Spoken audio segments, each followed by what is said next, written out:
Chapter 2. Auntie Maud saw to it that Jenny was comfortably established, with an extra measure of feed and a promise from the stable boy to provide the donkey with extra attention, all paid for, of course, in good Kryn steel, which he laid out with a lavish hand. This done, the Archmage took the nearest staircase leading up to the bridge walks.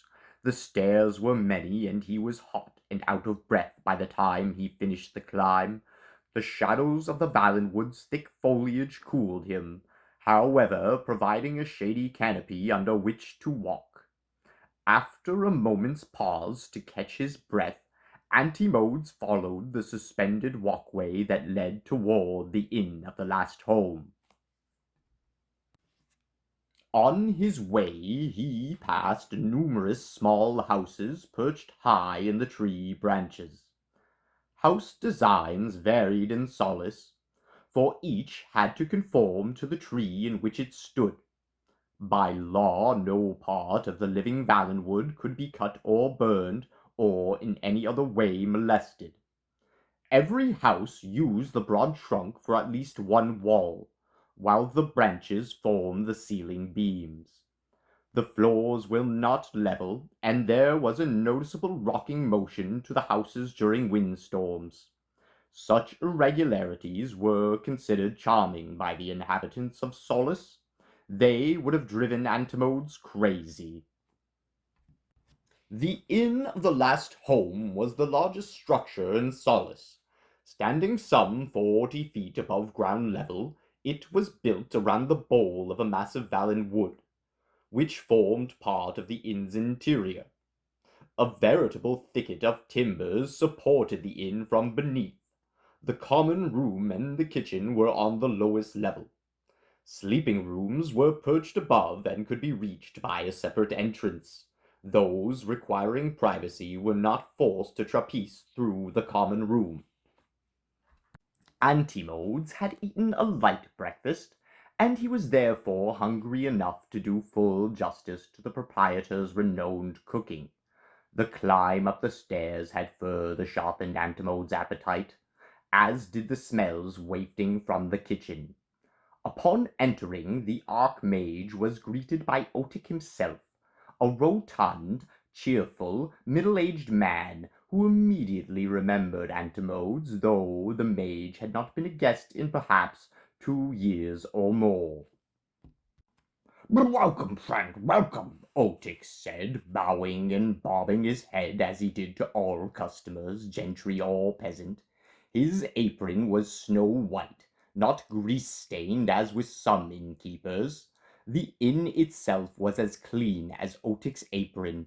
When the barmaids weren't serving customers, they were sweeping or scouring or polishing the lovely wooden bar, which was actually part of the living Valen wood. Antimodes expressed his pleasure in returning to the inn. Otik proved he remembered his guest by taking Antimodes to his favorite table near one of the windows, a table that provided an excellent view, through green-colored glass, of Christemere Lake. Without being asked, Otik brought a mug of chilled dark ale and placed it before Antimodes. "I recall how you said you enjoyed my dark ale last time you were here, sir," Otik remarked. "Indeed, innkeeper, I have never tasted its like," Antimodes replied. He also noted the way Otik carefully kept from making any reference to the fact that Antimodes was a user of magic, a delicacy Antimodes appreciated, though he himself scorned to hide who or what he was from anyone. "I will take a room for the night, with luncheon and dinner," said Antimodes, bringing out his purse, which was well stocked but not indecently full. Otik replied that rooms were available. Antimodes should have his pick. They were honored by his presence. Luncheon today was a casserole of 13 different types of beans simmered with herbs and ham. Dinner was pounded beef and the spiced potatoes for which the inn was famous. Otik waited anxiously to hear his guest say that the bill of fare was perfectly satisfactory. Then, beaming, the barkeep bustled fussily off to deal with the myriad chores involved in running the inn. Antimodes relaxed and glanced about at the other customers. It being rather past the usual luncheon hour, the inn was relatively empty. Travelers were upstairs in their rooms, sleeping off the good meal. Laborers had returned to their jobs. Business owners were drowsing over their account books.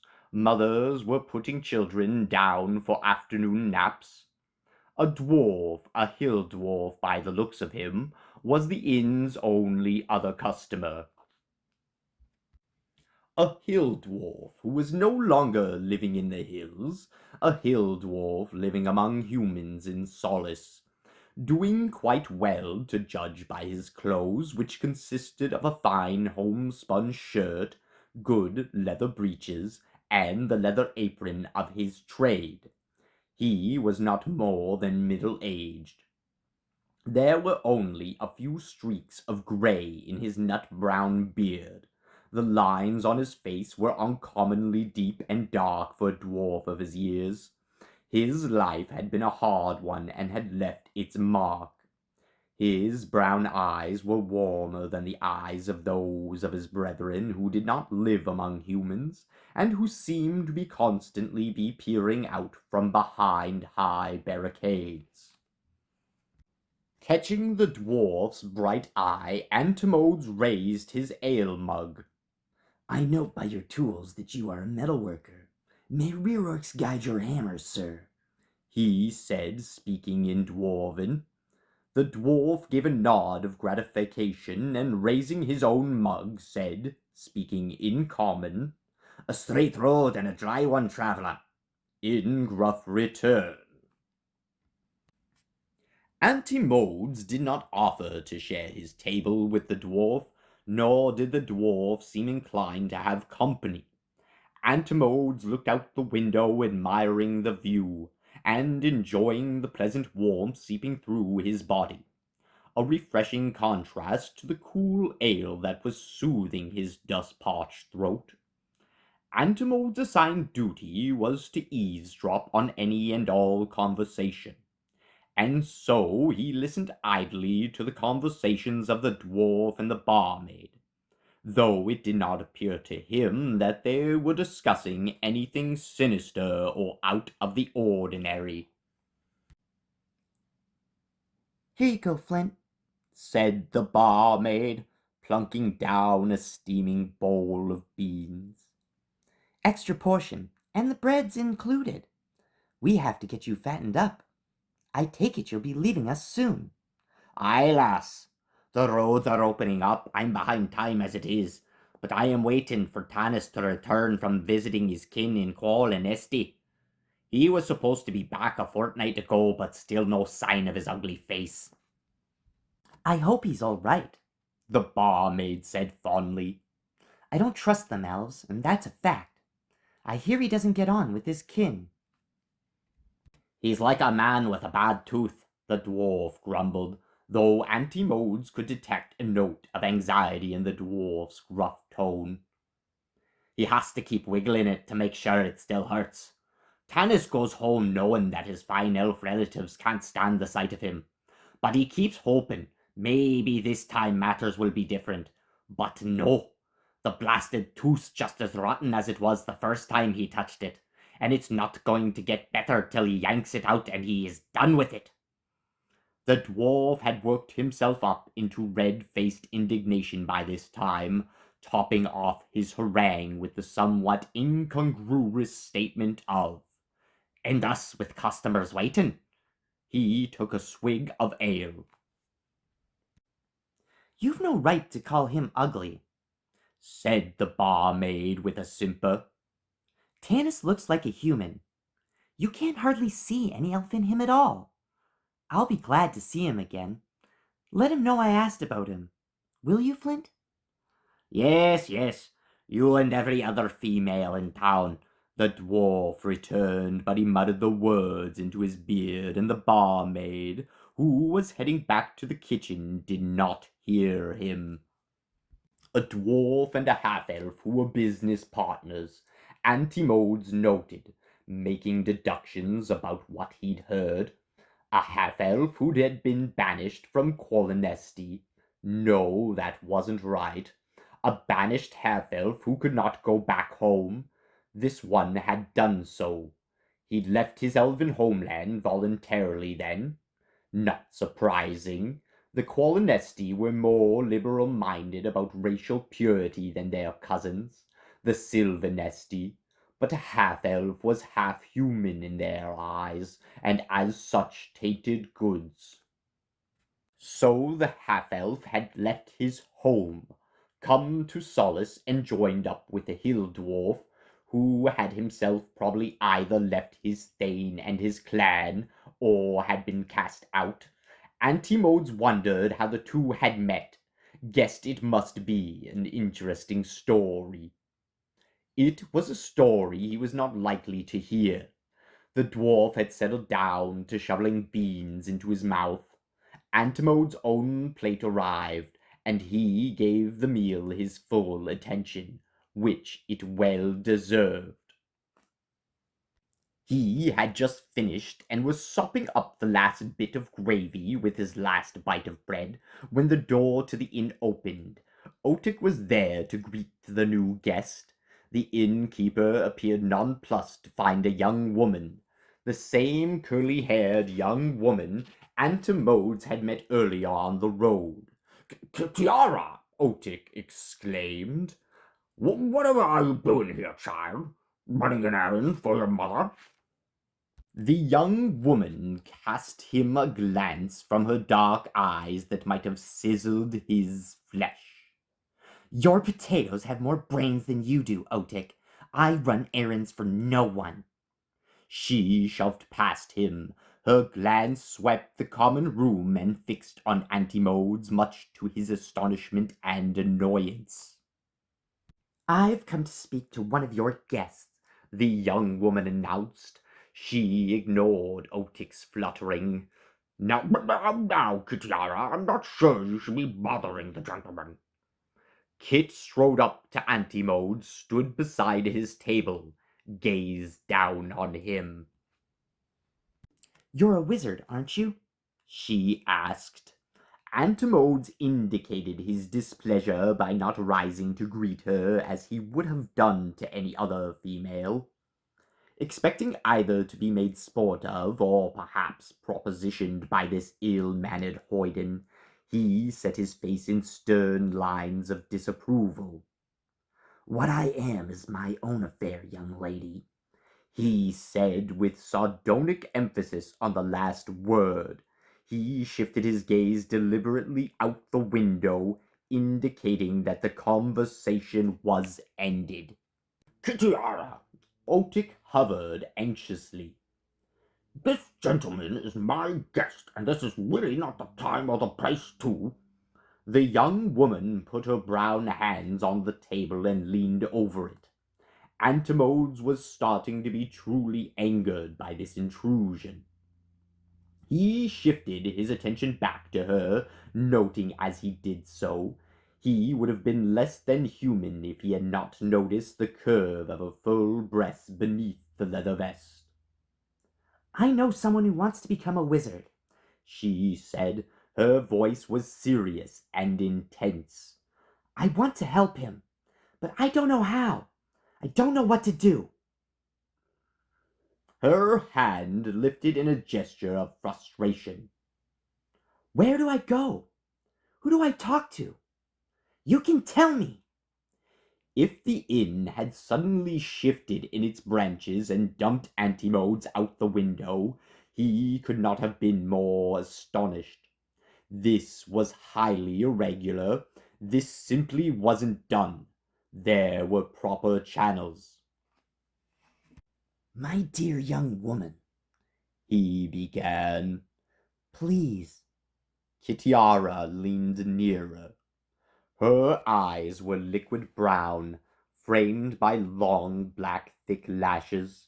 Her eyebrows were dark and delicately arched to frame the eyes. Her skin was tanned by the sun. She'd led an outdoor life. She was well-muscled, lithe, and had grown through the awkwardness of girlhood to attain the grace not of a woman, but of a stalking cat. She drew him to her, and he went willingly, though he was old enough and experienced enough to know that she would not permit him to come too close.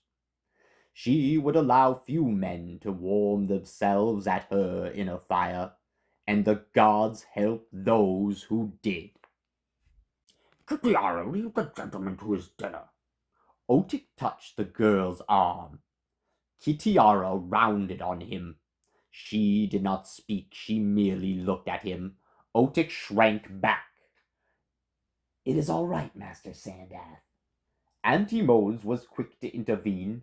He was fond of Otik and did not want to cause the innkeeper trouble. The dwarf who had finished his dinner was now taking an interest, as were two of the barmaids. The young, lady and I, have some business to transact. Please, be seated, mistress. He rose slightly and made a bow. The young woman slid into the chair opposite. The barmaid whisked over to clear the plates and to try to satisfy her curiosity. Will there be anything else? She asked Antimodes. He looked politely at his young guest. Will you have something? No thanks, Kitiara said shortly. Be about your business, Rita. If we need anything, we'll call. The barmaid, offended, flounced off. Otik cast Antimodes a helpless, agonizing glance. Antimodes smiled to indicate that he wasn't concerned, and Otik, with a shrug of his fat shoulders, and wringing his pudgy hands, walked distractedly away. Fortunately, the arrival of additional guests gave the innkeeper something to do. Kitiara settled down to business with a serious intensity that drew Antimodes' approval. Who is this person? He asked. My little brother, half-brother. She amended as an afterthought. Antimodes recalled the scathing look she'd given Otik when he mentioned her mother. No love lost there, the Archmage guessed. How old is the child? 6. And how do you know he wants to study magic? He does tricks, said the girl. Tricks? Antimodes frowned. What sort of tricks? You know, tricks. He can pull a coin out of your nose. He can throw a rock into the air and make it disappear. He can cut a scarf in two with a knife and give it back good as new. Sleight of hand, said Antimodes. You realize, of course, that this is not magic. Of course, Kitiara scoffed. What do you think I am, some yokel? My father, my real father, took me to see a battle once, and there was a wizard who did some true magic. War magic. My father's a Solamnic knight. She added with naive pride that made her suddenly seem a little girl. Antimodes didn't believe her, at least the part about her father being a Solamnic knight. What would the daughter of a Solamnic knight be doing running around like a street urchin in Solace? He could well believe that this tomboy was interested in military matters. More than once her right hand had rested on her left hip, as if she were either accustomed to wearing a sword or accustomed to pretending that she wore one. Her gaze went past Antimodes out the window and kept going. In that gaze was yearning, longing for distant lands, for adventure, for an end to the boredom that was probably about to stifle her. He was not surprised when she said, Look, sir, I'm going to be leaving here sometime soon, and my little brothers will have to fend for themselves when I'm gone. Caramon will be all right. Kitiara continued, still gazing out at the smoky hills and the distant blue water. He's got the makings of a true warrior. I've taught him all I know, and the rest he'll pick up as he goes along. She might have been a grizzled veteran speaking of a new recruit, rather than a 13-year-old girl talking of a little snot-nosed kid. Antimodes almost laughed, but she was so serious, so earnest, that instead he found himself watching and listening to her with fascination. But I worry about Wasteland, Kitiara said, her brows drawing together in puzzlement. He's not like the others. He's not like me. I don't understand him. I've tried to teach him to fight, but he's sickly. He can't keep up with the other children. He gets tired easily and runs out of breath. Her gaze shifted to Antimodes. I have to leave, she said for the second time. But before I go, I want to know that Raceland is going to be able to take care of himself, that he'll have some way to earn his living. I've been thinking that if he could study to be a wizard, then I wouldn't have to worry. How old did you say this boy was? Antimodes asked. 6, said Kitiara. But what about his parents, your parents? Surely they... He stopped because the young woman was no longer listening to him. She was wearing that look of extreme patience young people put on when their elders are being particularly tedious and boring. Before Antimodes could finish, she had twisted to her feet. I'll go find him. You should meet him. My dear, Antimodes started to protest. He had enjoyed his conversation with this interesting and attractive young person, but the thought of entertaining a 6-year-old was extremely unwelcome. The girl ignored his protests. She was out the door of the inn before he could stop her. He saw her running lightly down the stairs, rudely shoving or bumping into anyone who stood in her way. Antimodes was in a quandary. He didn't want to have this child thrust upon him. Now that she was gone, he didn't want to have anything more to do with the young woman. She had unsettled him, given him an uneasy feeling like the after-effects of too much wine. It had been fine going down, but now he had a headache. Antimodes called for his bill. He would beat a hasty retreat to his room, though he realized with annoyance that he would be held a virtual prisoner during the rest of his stay. Looking up, he saw the dwarf, whose name he recalled was Flint, looking back. The dwarf had a smile on his face. Most likely, Flint was not thinking at all about Antimodes. The dwarf may have been smiling to himself over the delicious meal he had just enjoyed, or he may have been smiling at the taste of ale, or just smiling over the pleasantness of the world in general.